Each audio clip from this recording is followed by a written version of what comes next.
Terima kasih kepada Dr. Farhan Hadi. Tak sangka ya doktor kita seorang doktor pesakit. Mungkin lepas ni boleh jadi doktor cinta pula.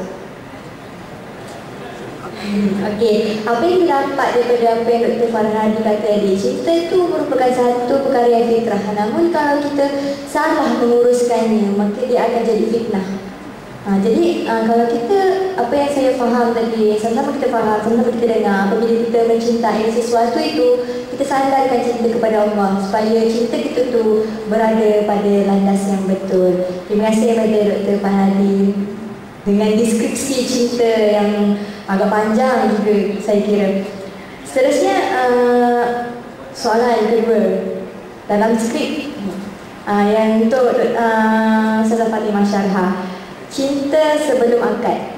Apa yang kita tahu sekarang ni, banyak remaja kita, terutamanya remaja kita sekarang ni, bila kita kata cinta sebelum akad ni, ada setengahnya mengatakan cinta sebelum akad ni begini, kita kena kenal kedua orang tu, jadi kita kena couple dulu. So untuk kita terus kepada perkahwinan itu bukan satu perkara yang apa ya saya nak kata macam perlulah untuk mengenali, maka atas sebab perlu untuk mengenali itu, maka dia kata kena couple. Jadi apa sebenarnya cinta sebelum akad ni, dan bagaimana kita nak membezakan dia dengan cinta hakiki? Sebab mungkin setengah kita dan dalam kebanyakan kita ni yang tahu bahawa cinta yang fitrah ini begini dan cinta hakiki ini begini. Tapi ada juga setengah antara kita ni yang kadang-kadang tahu tetapi tetap juga melakukan perkara yang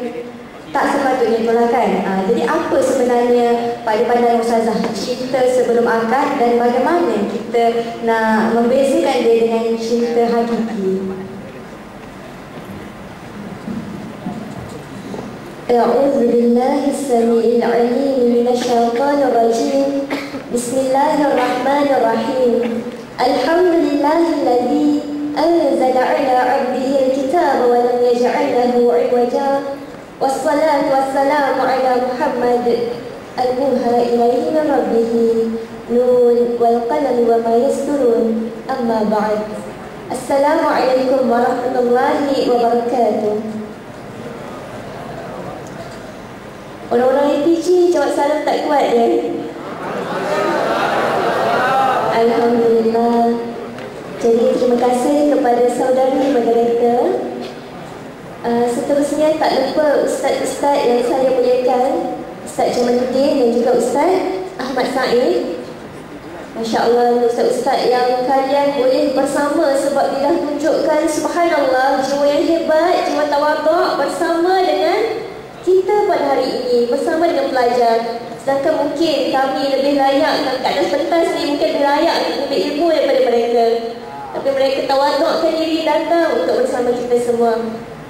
Dan tak lupa kepada AJK pelaksanaan program, sama-sama kita doakan mereka ni dapat kebaikan dunia dan akhirat. Sebab susah payah bermeeting, susah payah rancang satu program untuk kebaikan kita semua. Tak lupa Cik Abang sayang, pemilik cintaku setelah Allah dan Rasul, yang sudi berkongsi cinta, sudi berkongsi hidup, sudi berkongsi impian indah di syurga.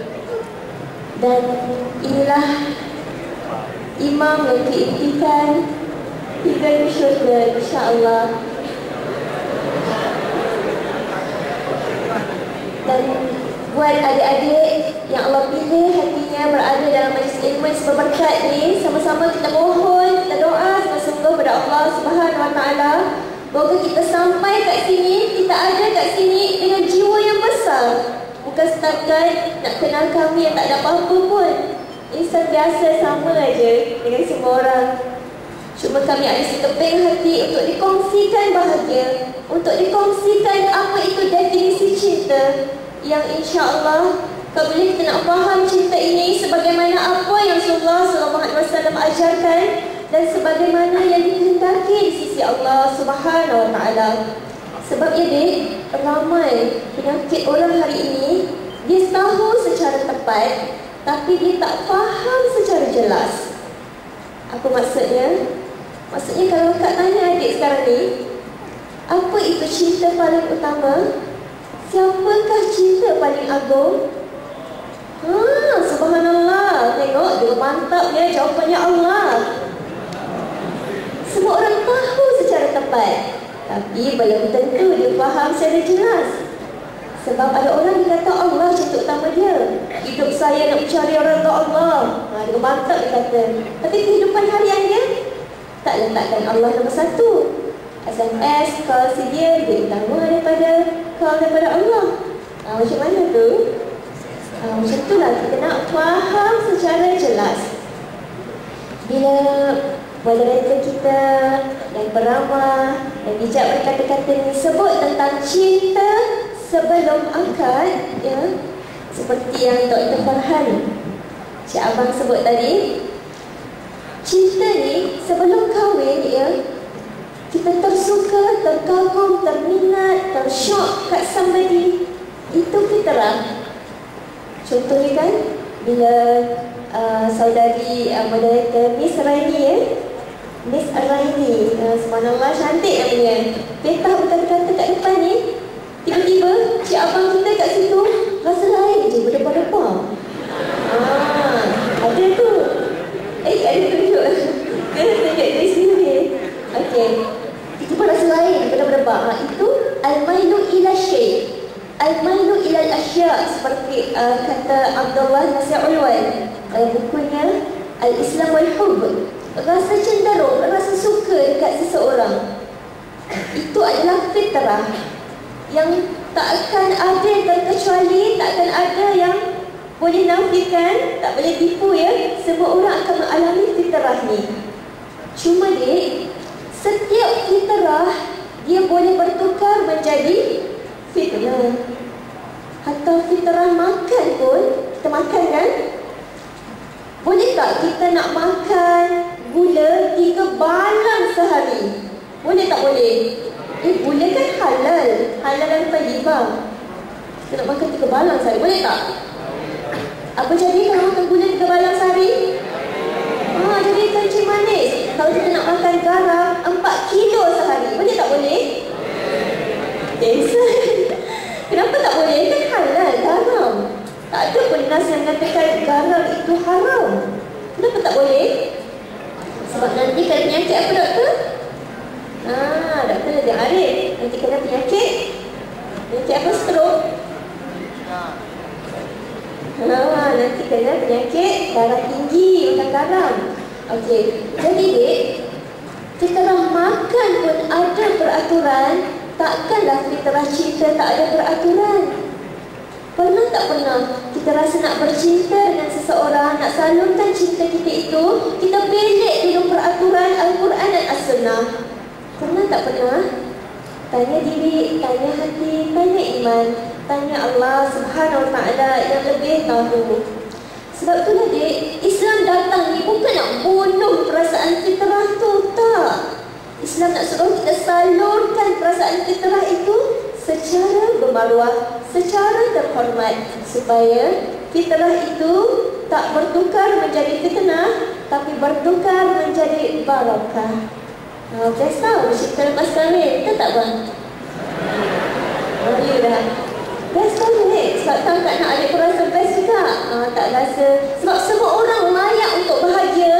Jadi Al-Quran, As-Sunnah, Allah dan Rasul datangkan panduan-panduan supaya semua orang tak disakiti, semua orang tak dikecewakan, semua orang tak rasa sengsara dengan cinta, tapi rasa bahagia di dunia dan juga di akhirat sana. Okey, wujud tak wujud Islamic love ataupun Islamic couple sebelum kahwin? Wujud tak wujud? Wujud tak wujud? Okey, nak jawab soalan ini tak semudah kita nak jawab MCQ A, B, C. Sebab dia perlukan kepada penerangan hakikat di sebaliknya. Ada satu kaedah menyebut al-ibrah bil musammayat laysat bil asma. Kita mengambil iktibar, kita mengambil pengajaran dengan musammayat, hakikat di sebalik nama, bukannya bil asma, bukannya nama. Okey, apa maksudnya? Contohnya akak sebut hot dog, anjing panas. Buruk tak buruk tu nama tu? Buruk tak buruk? Anjing panas. Kita nak makan anjing panas. Teruk tak bunyinya? Teruk kan? Tapi hakikatnya apa? Hakikatnya daging. Hakikatnya ayam. Hakikatnya sausage. Okey, hot dog. Oleh itu, walaupun namanya teruk, tapi hakikatnya baik, jadi benda itu jadi baik. Kita tengok pada hakikat, Islam mayat, bukannya asma, nama, tak kisahlah teruk ke baik. Okey, kita tengok pula istilah ataupun Islam mayat bunga. Cantik tak? Cantik istilah bunga. Cantik tak? Best tak dengar bunga? Best kan? Tapi kalau hakikatnya bunga bank, faedah bank, riba, cantik tak cantik lagi? Tak cantik. Sebab namanya cantik tapi hakikatnya buruk. Begitu juga kalau adalah cik abang sana tawarkan ke adik, wahai cik adik, ataupun apa-apa yang dipanggil kan, saya nak bercinta kerana Allah, ikhlas kerana Allah. Cantik bunyinya, nak bercinta kerana Allah. Tapi hakikatnya ditawarkan cinta pada adik itu dengan jalan-jalan yang menghampiri zina. Dibuat adik duk khayal, adik duk terbuai-buai dengan kata-kata indahnya memang hebat tu. Dibuat adik duk berangan-angan seorang diri, duduk atas katil, duk peluk pantai golek lama-lama, senyum seorang-seorang. Dibuat adik sampai jadi macam tu. Hakikatnya cinta kerana Allah. Bukan lagi lah, walaupun namanya cinta kerana Allah. Jadi dek, kita kena jelas, kita kena tahu apa yang aku buat ni dapat makin dekatkan aku dengan Allah ataupun tidak. Adik kata nak kenal dulu sebelum kahwin. Akak nak tanya, sebelum kahwin ni apa paling utama yang kita nak kenal sebenarnya? Penting kenal sebelum kahwin ni. Tapi apa yang first kali kita nak kenal? Apa dia? Apa dia? Oh, subhanallah ya, cikgu-cikgu kat sini hebat-hebat. Semua yang lelaki yang hebat juga. Tapi saya kata jawapan adalah kat sana. So, oh subhanallah hebat lah. Agama katanya. Jadi dek, kita nak kenal agama, ya, nak kenal agama ni, kita tak mampu nak cek dalaman dia. Sebab kita semua terbatas. Jadi ada satu kaedah menyebut nahnu nahkum bizawahir wallahu yatawalla bis-sarair. Kita menghukum dengan zahir dia dan Allah lebih tahu dalaman dia. Jadi, kalau betul kita nak kenal agama dia, bila seseorang tu tawarkan cinta dengan mengheret ke lembah-lembah yang menghampiri zina, adakah itu orang yang kita boleh katakan beragama baik? Dia tanya lagi masing-masing, tanya Allah SWT. Sebab apa tadi? Sebab ramai orang bimbang tak serasi sikap, tapi tak bimbang tak serasi syariat. Sebenarnya bila kita jelas agama dia, kita yakin dengan akhlak dia, kita letakkan kepercayaan pada Allah SWT dengan istikharah kita, dan kita risik berhati-hati dengan musyawarah kita. Dan risik ni pun tak cerita pasal risik, panjang juga sebab banyak teknik dia, banyak strategi kaedah dia. InsyaAllah lepas kahwin nanti, apa-apa saja yang kita berbeza dengan dia, yang kita tak sama dengan dia, semua tu adalah benda-benda yang kita boleh adapt lepas tu, InsyaAllah. Sebab ya, ustazah atau penakak sebelum kahwin dengan doktor, akak dulu tak suka makanan yang, contohnya kan, makanan yang ikan patin ke, orang suka ikan patin kan, ataupun ikan keli ke. Akak tak suka, tapi bila kahwin dengan doktor, dia suka sangat, favorite dia ikan patin masak tempoyak. Kejut agak, pasal akak pun dengar lagi, dia suka ikan keli pula dah. Ya Allah, kejut lagi. Akak pun cubalah cari dalam buku resepi ni untuk masak makanan kegemaran dia, ikan patin masak tempoyak. Lepas tu, sekali dengan akak sendiri jadi favorite juga ikan patin masak tempoyak. Sampaikan bila pregnant, anak pertama tu cari-cari mana makanan kegemaran suami, jadi pengidam dia tu pula. Begitu juga macam hobi akak menulis. Suami akak dulu dia sibuk dengan study dia, dengan ilmu-ilmu medical dia kan, sempat nak tulis karangan ke apa semua ni. Tapi bila kahwin dengan akak,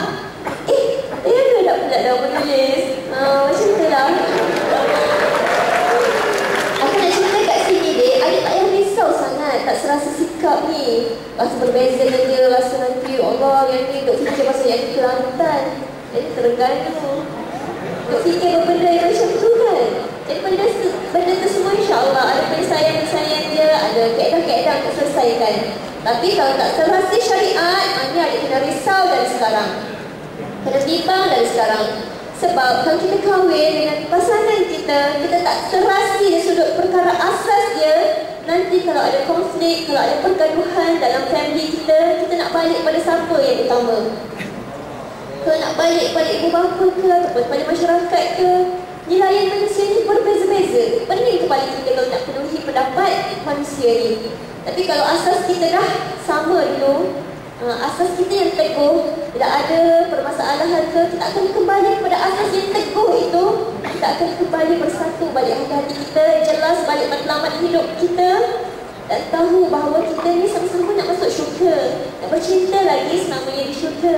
Jadi kita akan kembali kepada petunjuk Al-Quran dan As-Sunnah, kita akan jadi bahagia selama-lamanya, insyaAllah. Wallahu a'lam. Terima kasih daripada Ustazah Fatimah Diarah. Lemah lembut, terdiam saya dengar Ustazah kita bercakap, sedap bunyinya. Sebenarnya moderator kat atas ni berbunga-bunga hati bila tengok kita punya pasangan ni dari tadi jeling-jeling, gurau-gurau. Moderator yang excited, tak tahan, betul.